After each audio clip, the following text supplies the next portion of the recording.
Imagine o quão vergonhoso, o quão humilhante deva ser você, como presidente de uma Suprema Corte, ter que ficar publicando notas para se defender das críticas da imprensa mundial, pois essa é a situação que o Barroso se encontra essa semana. Esse império que vocês criaram foi feito na areia, já está desmoronando, podem prender quem você quiser, podem destruir quantas pessoas vocês quiserem. Esse império que vocês criaram está se desfarelando, está caindo. Eu posso estar em casa, eu vou testemunhar isso, eu posso estar no presídio, eu vou testemunhar isso, eu posso estar morto. Mas nós vamos testemunhar o fim desse império da mentira, da perseguição, da opressão, que você, um esquerdista que sempre se diz contra a opressão, hoje é um dos maiores opressores da América Latina.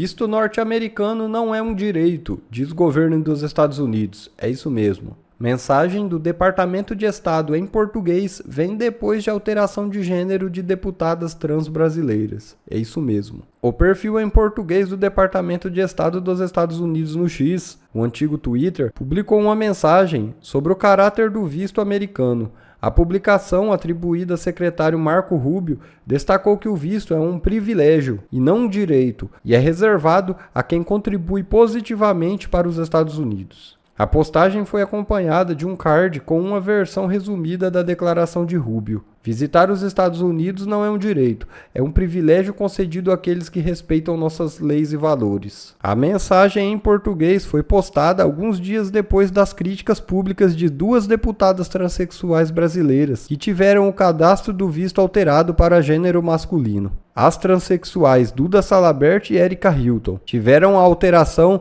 no momento da renovação do documento vencido. Nas redes sociais, elas afirmaram que a identidade de gênero reconhecida legalmente pelo Estado brasileiro seria simplesmente ignorada pelo governo norte-americano. Qual é a sua opinião? Os Estados Unidos estão certos de declararem transexuais homens? Em um ato de desespero, Barroso responde The Economist e nega ter dito que derrotou o bolsonarismo. É isso mesmo. Nesse sábado, o presidente do Supremo Tribunal Federal, ministro Luiz Roberto Barroso, divulgou uma nota oficial em defesa do ministro Alexandre de Moraes, depois de críticas da revista britânica The Economist. O artigo publicado na última quarta-feira acusa o judiciário brasileiro de concentrar poder excessivo com destaque para Moraes. A revista sugere que a corte deve exercer suas funções com mais moderação. Barroso rebateu e destacou que o Brasil vive uma democracia plena, com respeito aos direitos fundamentais e um sistema de freios e contrapesos. Em nota para o The Economist, o presidente do STF afirmou nunca ter dito que a corte derrotou o Bolsonaro, mas sim os eleitores, afirma o Supremo. Em nota divulgada à imprensa na noite de sábado, o presidente nunca negou suas declarações e inclusive explicou que utilizou a expressão derrotamos o bolsonarismo quando na verdade se referia ao extremismo golpista e violento que se manifestou no dia 8. Barroso ressaltou que o Brasil teria enfrentado tentativas de golpe de Estado, planos terroristas e conspirações contra o presidente Luiz Inácio Lula da Silva e seu vice, Geraldo Alckmin. Ele afirmou que o STF atuou de forma independente para evitar o colapso das instituições, como ocorreu em outros países, segundo ele. Imagine o quão vergonhoso, o quão humilhante deva ser você, como presidente de uma Suprema Corte, de um dos maiores países do mundo, ter que ficar publicando notas para se defender das críticas da imprensa mundial que percebem a Suprema Corte que você preside como sendo um tribunal de exceção, um tribunal corrupto, um tribunal que não respeita as leis, que se tornou um instrumento político, ou seja, basicamente tirando todas as prerrogativas originais desse tribunal e demonstrando para o mundo que, na verdade, é uma espécie de organização criminosa. Pois essa é a situação que o Barroso se encontra essa semana. Obviamente, não só apenas pelas ações dele, mas muito pelo que o Alexandre de Moraes tem feito. Só para uma rápida recapitulação aqui. Ameaçou a Espanha, né? Criou uma crise institucional, uma crise diplomática com a Espanha. Depois crise com o Brasil, né? Por conta daquela tentativa de extradição do Alan dos Santos. Com a Interpol. Com o Peru, que agora está trazendo para cá uma pessoa condenada por corrupção no Peru.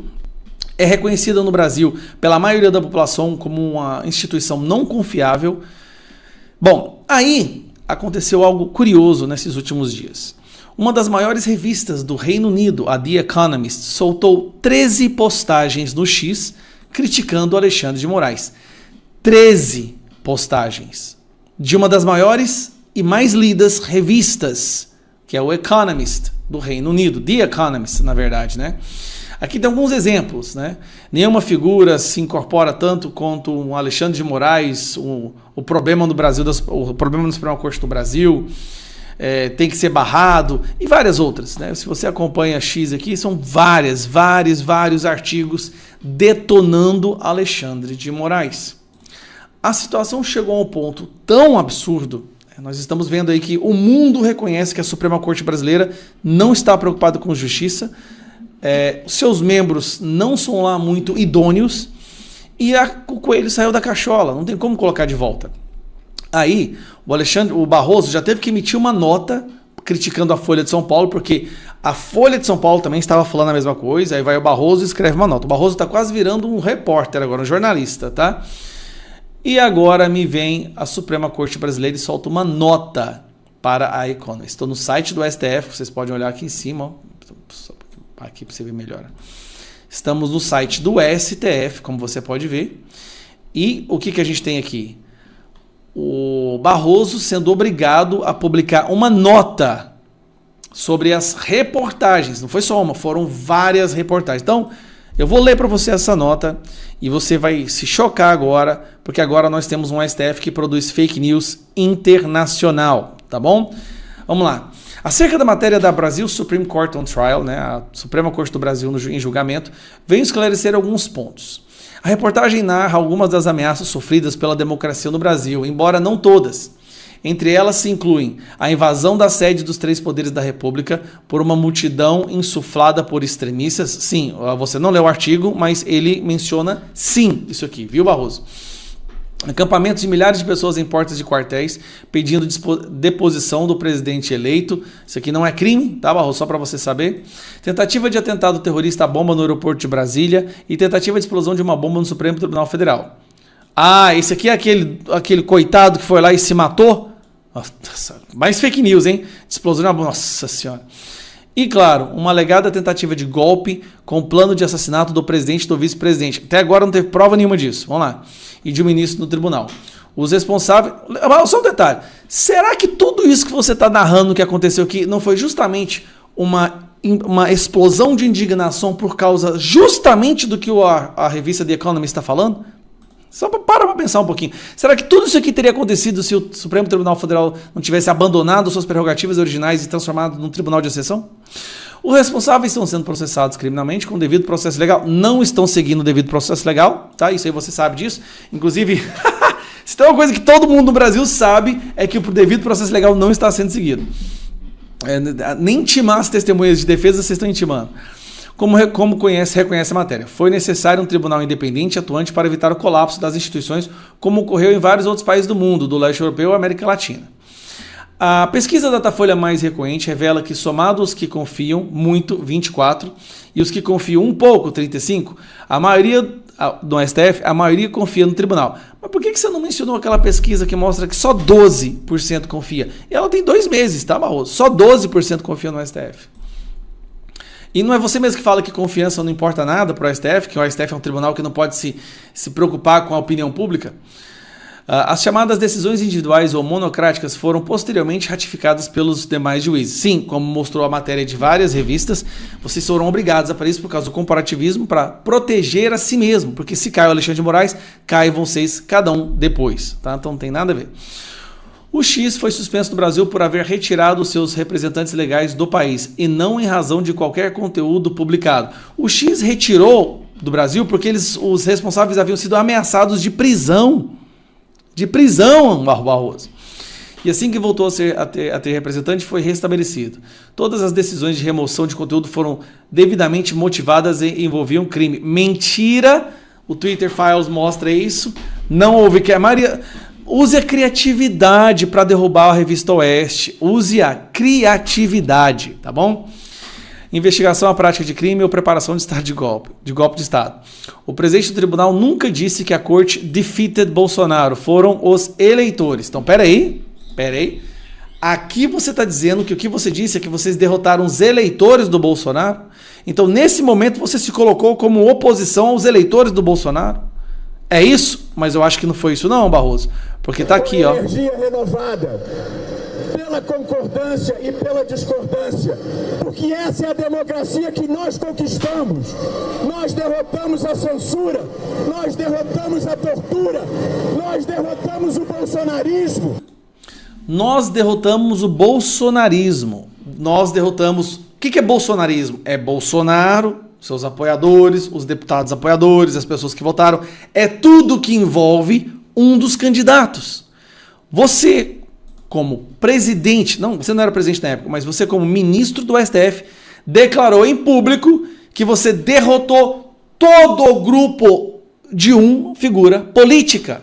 Não foram os eleitores. Ah, e tem mais. A sua versão mudou, Barroso. Porque neste momento aqui, há não muito tempo atrás, a sua versão era outra, totalmente diferente. Vamos ver? As frases que você se referiu, do perdeu Mané e essa do derrotamos o extremismo, na verdade, foram frases em momentos de grande agressividade, radicalização, xingamentos, ofensas. Barroso, nesse momento aqui você estava no evento onde só tinha esquerdistas. Nesse momento aqui você estava em um evento de estudantes da UJB,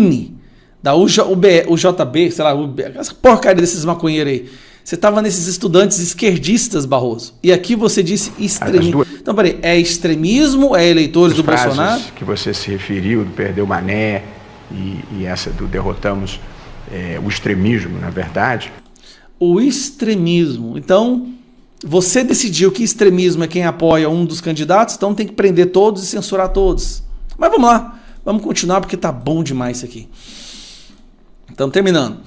Um outro ponto, a regra de procedimento penal em vigor no tribunal é de que as ações penais contra altas autoridades sejam julgadas por uma das duas turmas do tribunal e não pelo plenário. Eu não sabia disso não, Barroso, porque todo mundo, inclusive o seu antigo amigo lá, como é que é o nome daquele? Marco Aurélio, disse que é no plenário, tá? Mudar isso é que seria excepcional. Quase todos os ministros do tribunal já foram ofendidos pelo presidente. Meu Deus do céu. Meu Deus do céu. Se a suposta animosidade em relação a ele pudesse ser um critério de suspeição, bastaria o réu atacar o tribunal para que não pudesse ser julgado. Primeiro que ele não tem mandato, ele deveria ser julgado na primeira instância, tá? O ministro Alexandre de Moraes cumpre com empenho e coragem o seu papel com apoio do tribunal e não individualmente. O enfoque dado à matéria corresponde a mais à narrativa dos que tentaram o golpe de Estado do que o fato real, que é de que o Brasil vive uma democracia plena. Pronto. Fake news do século tá aqui, pessoal. Esta ganhou o prêmio de fake news do século. O Brasil vive uma democracia plena, onde quem manda são pessoas que não receberam nenhum voto como o senhor. Com o Estado de direitos, freios e contrapesos e respeito aos direitos fundamentais. Direitos fundamentais. Preso político morrendo na prisão, pessoas, senhora de 70 e tantos anos, doente, presa, sem poder ir para casa, mas um senador condenado por estupro pode voltar para sua casa, né? Barroso, infelizmente vocês sentiram... Esse império que vocês criaram foi feito na areia, já está desmoronando, não adianta, podem prender quem você quiser, podem destruir quantas pessoas vocês quiserem. Esse império que vocês criaram está se desfarelando, está caindo. Eu posso estar em casa, eu vou testemunhar isso, eu posso estar no presídio, eu vou testemunhar isso, eu posso estar morto. Mas nós vamos testemunhar o fim desse império da mentira, da perseguição, da opressão que você... Um esquerdista que sempre se diz contra a opressão, hoje é um dos maiores opressores da América Latina. Eu estou numa dúvida aqui. Eu acho que está na hora de mudar um comportamento meu. Afinal de contas, tem uma crítica que eu recebo frequentemente. Não é na maioria das vezes não, mas acontece algumas vezes, e principalmente por parte da imprensa. É que sempre que qualquer jornalista, qualquer repórter entra em contato comigo aqui no celular para perguntar alguma coisa, eu sempre respondo com uma receita de bolo. Eu respondo com uma receita de bolo e uma alusão no período do regime militar, quando a imprensa era censurada pelo regime militar. Então, no lugar onde iria ser publicado alguma matéria que o regime militar não deixava que fosse publicada, eles colocavam uma receita de bolo. Ou seja, era uma mensagem clara no sentido, fomos censurados nesse artigo. Então, por que eu sempre respondo eles com uma receita de bolo? Porque a imprensa brasileira tem sido uma das maiores apoiadoras desse regime de censura que a gente está vivendo hoje. Pois bem, algo está mudando. Eu acho que eles estão começando a perceber que ao longo desses últimos anos eles apoiaram um estado de exceção, uma pessoa completamente autoritária, que tem completo desrespeito por liberdade de expressão e todos os outros artigos da nossa Constituição, que agora eles estão meio que voltando atrás, acordaram para o monstro que ajudaram a criar. Isso está acontecendo com a imprensa nacional e a imprensa internacional. A gente está vendo isso, a gente está vendo com muita frequência também, jornais, revistas, jornalistas do mundo inteiro fazendo críticas severas ao que se transformou o nosso Supremo Tribunal Federal e principalmente na figura de Alexandre de Moraes. E daí a gente está vendo a Globo batendo, vários jornalistas da Globo já batendo nessas decisões do STF, e veio aqui esses escândalos agora, né? Como mandar para casa um traficante que tinha 52 quilos de cocaína para tentar revidar a Espanha por não ter entregado um jornalista, que é o Oswaldo Eustáquio. E várias outras decisões que nos envergonham no âmbito internacional, tomadas por Alexandre de Moraes, que inclusive é uma das pessoas que ajudou a cair o Brasil no ranking de democracia. Agora o Brasil é visto como uma democracia falha, por causa das decisões de Alexandre de Moraes. Então é por isso que todas as vezes que eu ver algum jornalista que se propõe a falar a verdade, eu vou publicar aqui.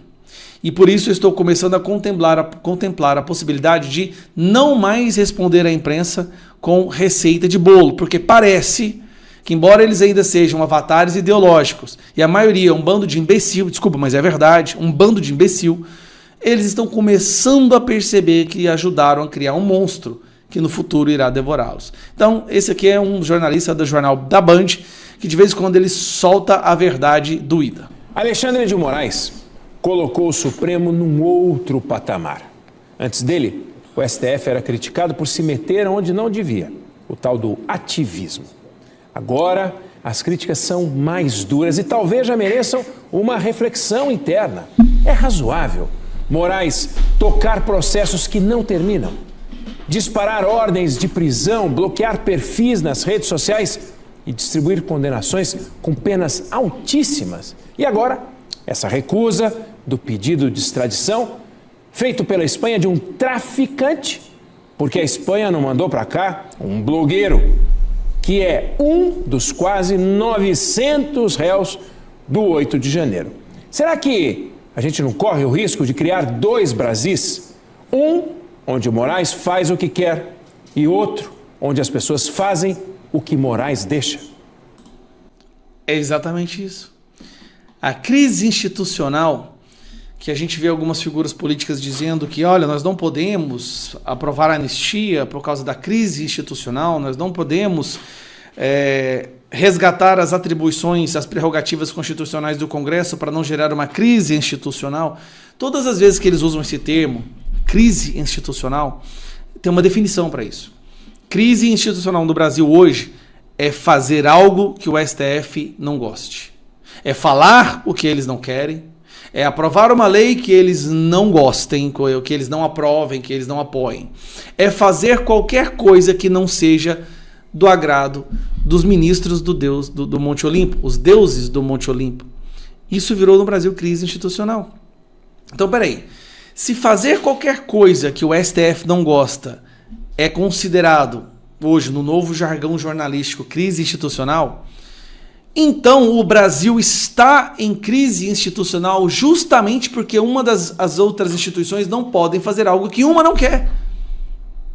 Nós viramos uma juristocracia, uma ditadura do judiciário. Eu sei que essa frase está repetida e às vezes repetir algo muitas vezes perde o peso, né? Que nem esquerdista falando que todo mundo que não concorda com eles é nazista, perde o peso da palavra, mas é porque isso é verdade.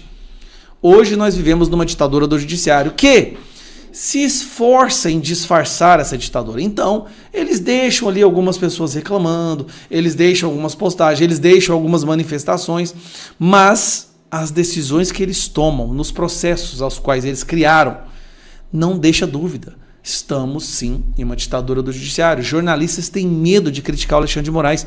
Os outros ministros da corte têm medo de ir contra Alexandre de Moraes, ter medo. Como pode um ministro ter mais poder do que todos os outros 10?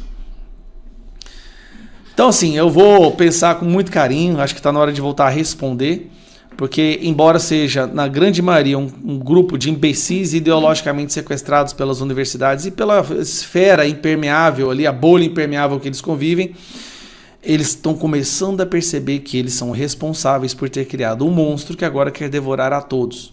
Lá no início, apoiaram todas essas decisões ilegais e absurdas. E agora estão começando a se posicionar com um traço, um esboço de indignação. Já é o bastante para a gente poder começar a trabalhar juntos para resgatar o nosso país. Bom, pessoal, esse foi mais um vídeo. Eu espero que vocês tenham gostado. Se vocês gostaram, deixa o like aqui para fortalecer nosso canal. Logo eu volto trazendo mais informações da política para vocês. Um forte abraço, fiquem todos com Deus e até a próxima.